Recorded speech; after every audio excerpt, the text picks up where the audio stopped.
ये जो आप लोग मानचित्र देख रहे हैं, ये मुख्यतः एशिया महाद्वीप का मानचित्र है। देखिए जहाँ जहाँ मेरा कलम घूम रहा है, ये एशिया महाद्वीप का मानचित्र है। चलिए मैं आपको समझाता हूँ एशिया महाद्वीप को कितने भागों में विभाजित किया जाता है।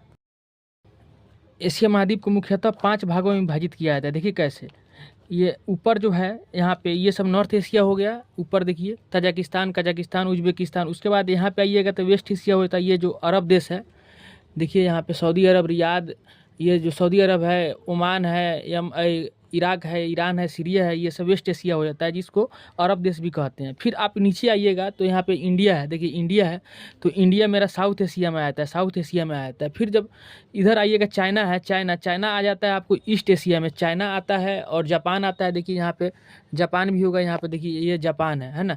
चाइना, जापान, कोरिया, ये सब हम लोग को आता है ईस्ट एशिया में आता है। और जब इसी के नीचे जब देखिएगा इंडिया यानी साउथ एशिया, और फिर चाइना के बीच में जब देखिएगा यानी पूर्वी एशिया के बीच में देखिएगा, तो इसको कहते हैं साउथ ईस्ट एशिया, है ना। और इसको आसियान कंट्री के भी नाम से हम लोग जानते हैं, जहाँ पे 10 गो देश है, यही है साउथ ईस्ट एशिया। तो आपको बताते चलूँ, ये मुख्यतः मेरा एशिया को 5 भाग में विभाजित किया जाता है। आप सभी को एक और कन्फ्यूजन होता होगा कि जब हमारे भारत से ये पश्चिम में है सऊदी अरब, तो हम इसको वेस्ट एशिया कहते हैं, तो फिर इसको मिडिल ईस्ट क्यों कहते हैं हम लोग? जबकि हम मेरे से तो वेस्ट में है, फिर मिडिल ईस्ट क्यों कहते हैं? तो देखिए इसके लिए कारण क्या है।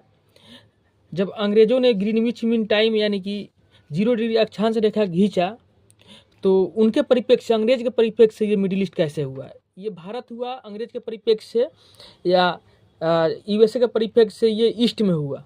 और जो सऊदी हुआ तो देखिए मिडिल ईस्ट में डायरेक्ट हो रहा है। देखिए मिडिल ईस्ट, इसको 0 डिग्री मान लें तो इसको ये ईस्ट है, इसी के बीच में आता है मिडिल ईस्ट, यानी कि ईस्ट के मिडिल में है, तो इसी को मिडिल ईस्ट कहते हैं। खाड़ी देश भी कहते हैं और इसी को अरब देश भी कहते हैं। ये यहाँ पे हरदम लड़ाई चलते रहता है, ईरान, इराक, सीरिया, इजराइल, ये सब, फिलिस्तीन, ये सब जितना भी है, सऊदी, ओमान, यमन, ये सब ईस्ट मिडिल ईस्ट में पड़ता है।